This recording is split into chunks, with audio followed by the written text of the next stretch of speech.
What does it feel like to watch your world unravel in front of thousands of eyes?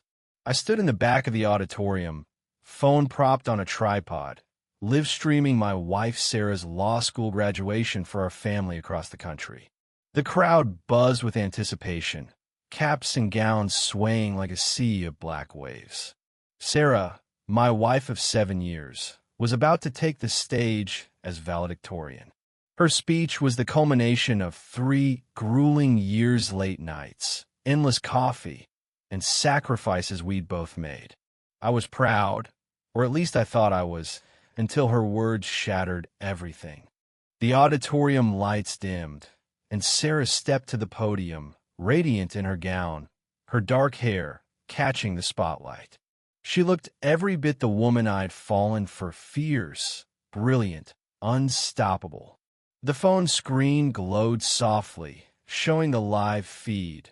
1,247 viewers, mostly our relatives and friends, watching her moment of triumph.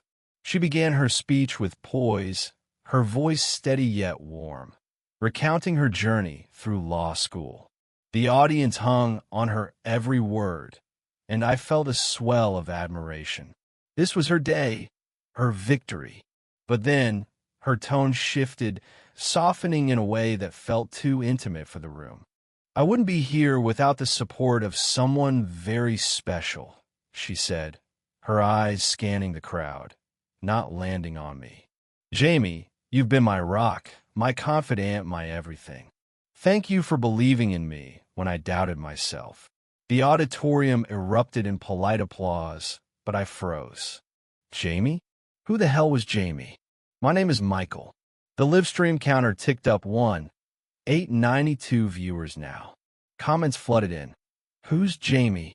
Did she just say Jaime?" My stomach churned as I realized our family, our friends, were witnessing this too.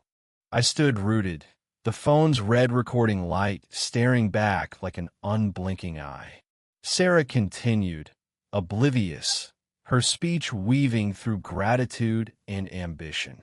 But I couldn't hear it.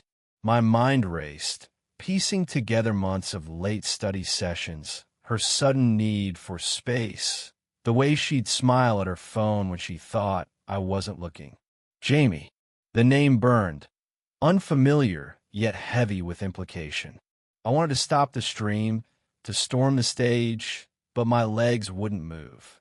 Instead, I watched, helpless, as the truth unfolded in real time.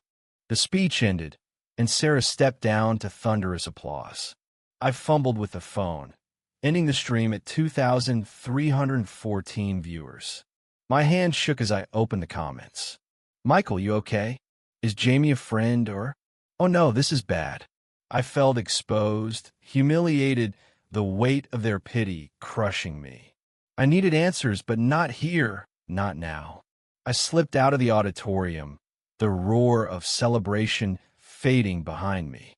Outside, the campus was alive with graduates and families, their laughter a cruel contrast to the storm inside me.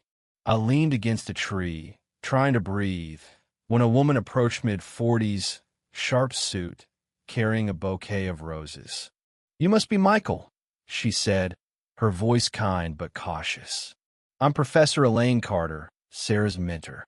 I nodded, barely able to speak. She hesitated, then lowered her voice. "I saw the stream. I'm so sorry. Jaime, he's a teaching assistant in our department." I had no idea. Her words hit like a punch. Jaime wasn't just a name. He was real, a presence in Sarah's life I'd never suspected. Elaine's eyes softened with sympathy, but she didn't sugarcoat it.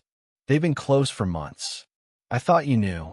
She handed me the roses, meant for Sarah, and walked away, leaving me with the weight of her revelation. A teaching assistant. Someone Sarah saw every day. Someone who'd slipped into the cracks of our marriage while I was busy cheering her on. I drove home, the roses wilting on the passenger seat. Sarah wouldn't be back for hours planned to celebrate with classmates. Our apartment felt like a museum of our life together. Photos from our honeymoon, her law books stacked on a coffee table, the ultrasound picture from the baby we'd lost 2 years ago still taped to the fridge. That loss had broken us, or so I thought. We'd grieved separately, me with long runs, her with late-night study groups. Had Jaime been there then, filling the space I couldn't? I opened her laptop, guilt gnawing at me, but I had to know. Her email was still logged in. Searching Jaime brought up dozens of messages, casual at first, then intimate. Meet me at the library? You make this bearable. I can't stop thinking about last night. My heart pounded as I read, each word a betrayal. They'd been together for nearly a year, their affair hidden in plain sight. I closed the laptop, unable to stomach more. Hours later, Sarah came home, still in her gown, her face glowing with triumph.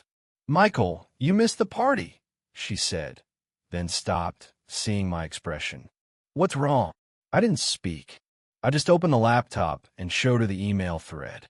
Her face crumpled, color draining.